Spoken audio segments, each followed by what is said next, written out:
Hey everybody, I am here with Pastor Michelle Smith from Grace Kids. Welcome, Michelle. Hey, what's up? Oh, it's good to have you here today. Michelle and I want to talk about what is that thing that actually gets our lives to thrive, because there is something, and there's something really important. It has to do with our kids. That's right. When we're born, we're naturally curious. Like God wired curiosity into us, which means lots of questions. The sad thing is when we start to kind of lose that fizzle for life is when we experience stuff where that curiosity is put down. So a bunch of the kids in Grace Kids did some what age category is this coming from? So this is from our first through fourth graders. Okay, it's Yep. awesome. So Michelle has some questions. I have some questions. We got a bunch of these sheets here with all the questions on it. We're going to read you a couple of them, all right? So yeah, here's my first one that I just thought was so cool. Question from one of the kids. Why do dogs have to be allergic to chocolate? Great question. Great question. How about you? You have a question you want to read? I do. What was before everything? Ooh, that's really good. Really good. And here's one.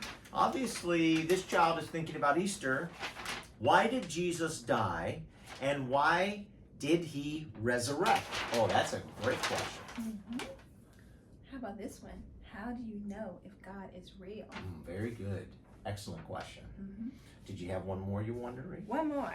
Why do I love art? Oh, that's really good. That's really good. So, everybody, I've said this before. Curiosity is your velocity. It's really important. So, we want to fan the flame of curiosity in our life. It's a big thing about Grace Kids.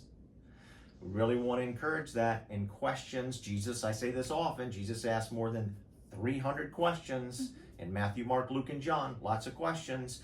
Michelle, what do you think about questions? What do you think about questions back in Grace Kids? Is there something you'd like to say to everybody about how important it is that we fan the flames of questions in our own life? Because sometimes people think, I go to church, oh, I'm not supposed to ask questions, which is the exact opposite of what Jesus wants for us. It's very true. It's very true. But questions are so important. It's how we learn. Yeah. It's how we grow. And God wants us to ask questions.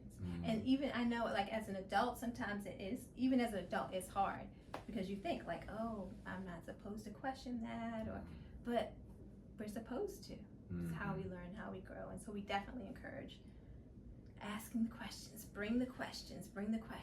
And sometimes we don't know all the answers, but it's okay.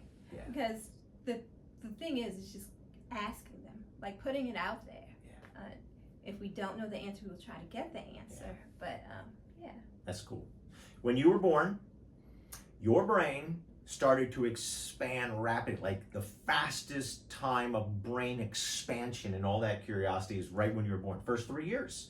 And you're curious about everything. You're trying everything. And you're just full of life. And you're thriving. You're growing. And your brain is expanding. So we want to encourage that. Now, I mentioned this past weekend that I got this brilliant question from an 11-year-old. We're trying to see if we can get the 11-year-old to come on to ask this great question. In the meantime, what I'd like to say is this Sunday at church is communion.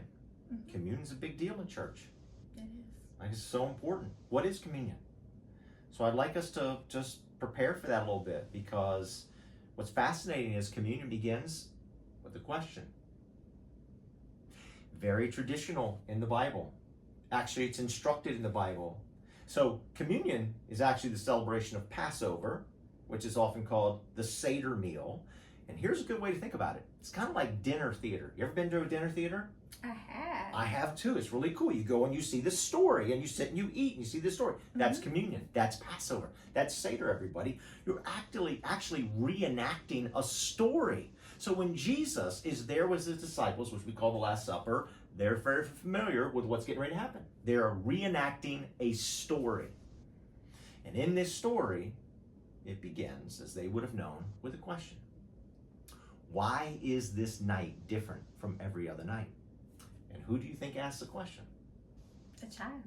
The youngest child in the room was supposed to ask that question. So communion is very important, very central role. Communion begins with a question. And then the meal actually is answering the question. But a major part of the meal is this: God hears. And the reason we say that is the entire Passover story starts with God saying, I have heard you. So in preparation for communion this weekend, we want to say it's a story. It starts with a question by a child. And as we hold those elements, we think about this. God is saying to us in a tangible way, as I hold this bread in this cup, God hears you. Now, we're going to come back and talk about some really important questions. Mm-hmm. But I want to say this. Many of our answers, there's a very important key that unlocks a lot of these burning important questions we have inside of us. And that is understanding what we're actually reading. Ancient Near Eastern wisdom literature. If we'll pick up that key, which I don't think that I know of, there is a lot of controversy around that. Like scholars, both people who believe the Bible and people who don't believe the Bible, they go back in history and like, yeah, that's what the Bible is. And when you pick up that really important key, all of a sudden, these burning questions that our kids have asked and that we ask all the time, we should keep asking all the time, all of a sudden they unlock in some brilliant ways, and that's where all the pieces of the puzzle come together. So we're going to come back and do that, but thank you for joining us today, and thank you, Pastor Michelle, for being with us. My pleasure.